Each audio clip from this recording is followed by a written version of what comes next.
Bonjour à toutes et à tous, une fois encore bienvenue sur la chaîne YouTube de Caro Group. Caro Group est une entreprise d'ingénierie logicielle de conception des systèmes intelligents.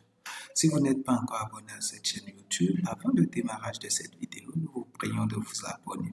Si vous êtes déjà abonné, partagez le lien de cette chaîne YouTube avec vos proches.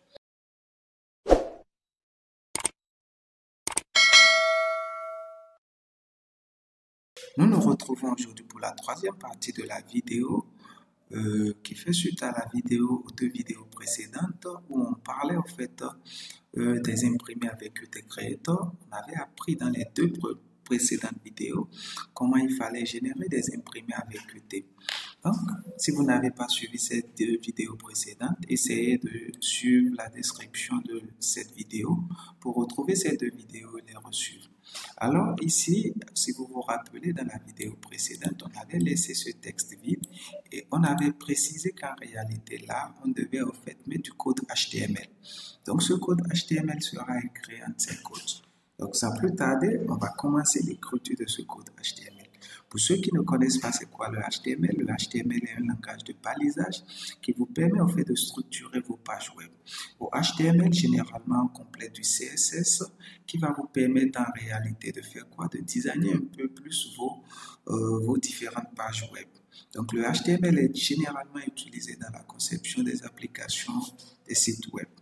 Donc ici, pour commencer l'écriture du code HTML, généralement, on écrit doctype et on précise le type du document, donc généralement HTML.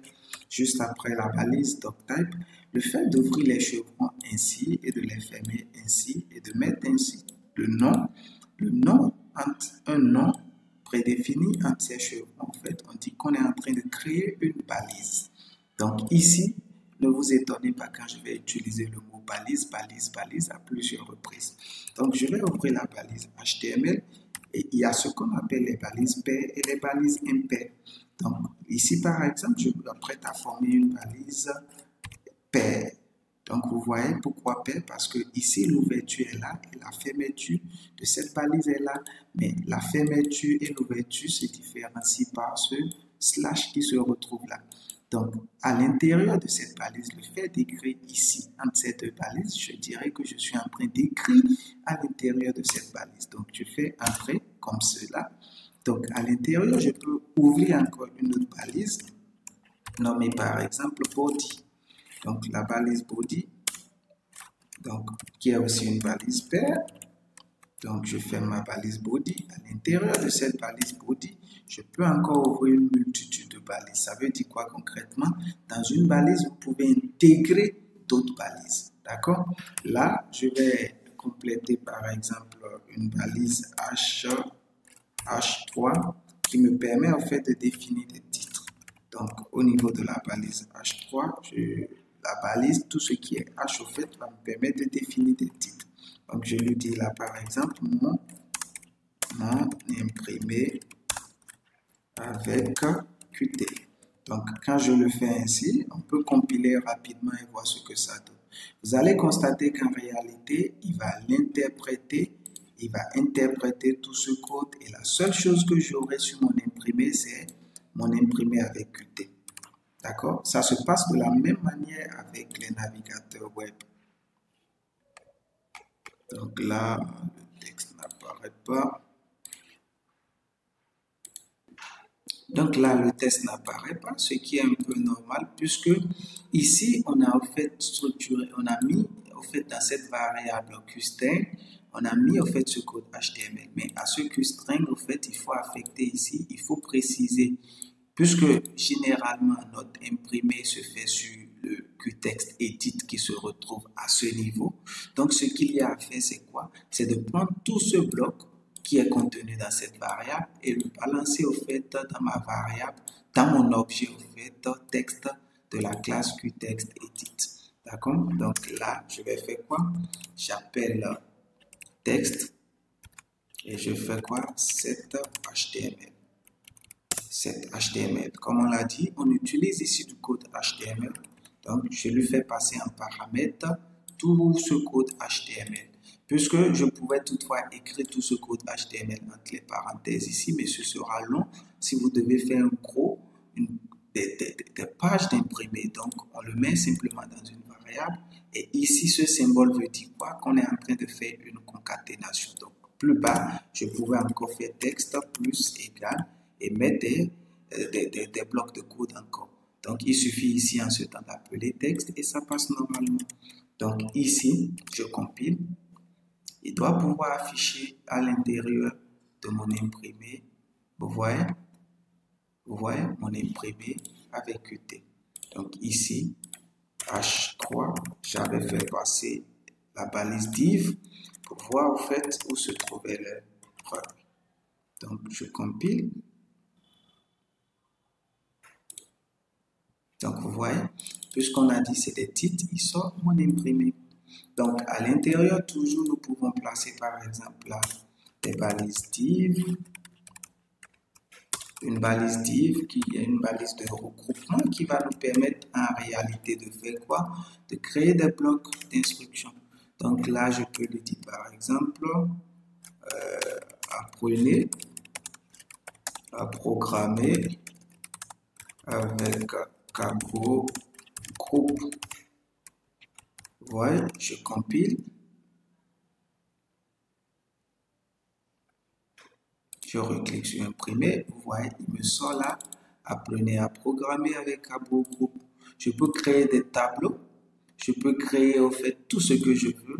Donc, comme on l'a dit ici, le plus important, c'est d'aller apprendre à maîtriser le langage HTML.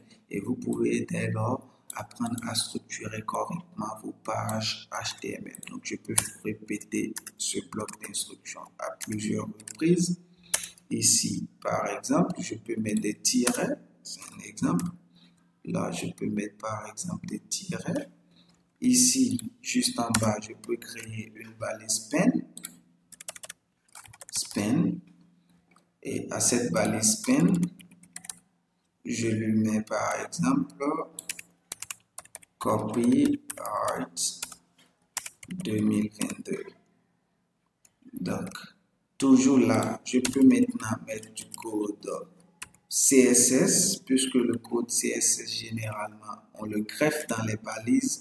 On a la possibilité d'utiliser, trois possibilités d'utiliser le code CSS en utilisant bien sûr du HTML, tout et tout. On peut le greffer directement dans les balises HTML, comme on peut créer une balise style et autres. Mais là, moi, je prends souvent généralement, je le greffe généralement dans les balises pour aller plus vite. Donc là, je peux lui dire par exemple font size, où je définis par exemple la taille. Je le mets à 9 pixels. Je peux faire un margin left. Il faut noter aussi qu'il y a plein de propriétés au fait CSS qui ne passent pas avec Qt. Donc ne vous étonnez pas trop si vous mettez des propriétés CSS qui ne sont pas reconnues et qui ne passaient pas. Donc ne vous étonnez pas. Là, vous voyez, je n'ai pas fait par exemple un BR. Je peux ici simplement passer une fois à la ligne avec la balise BR, comme cela. Donc je compile, là, il renvoie tout ce bloc complètement à la ligne. Donc, vous voyez, il renvoie une fois le bloc à la ligne là. Donc, je peux toutefois ici remettre 2 à 3 fois pour lui dire passe 2 à 3 fois à la ligne avant de m'afficher le copyright. Donc, là, je fais ça. Il y a plein de propriétés, comme je le disais, CSS, qui ne passent pas correctement avec Qt. Donc, ne vous étonnez pas si vous mettez certaines propriétés CSS et qui ne sont pas reconnues. En ce temps, vous serez obligé de réfléchir, de voir en fait comment contourner cela. Donc, vous voyez, nous sommes en train de constituer notre imprimé. Maintenant, tout dépendra de vous et de votre goût, de ce que vous voulez faire en fait sur vos imprimés. Donc, apprenez le langage HTML, CSS. C'est un langage pas trop compliqué. En principe, avec 2 jours, 3 jours, c'est déjà maîtrisé. Et puis, en ce temps, vous pourrez en fait structurer correctement vos imprimés. Alors, nous vous remercions d'avoir suivi cette vidéo. Comme on l'avait dit, si vous n'êtes pas encore abonné à cette chaîne YouTube, donnez-nous de la force en vous abonnant. Si vous êtes déjà abonné, aidez-nous à partager le lien de cette chaîne YouTube avec vos proches, avec votre entourage. Nous nous retrouvons dans les prochains jours, dans les prochaines semaines. C'est toujours Cabot.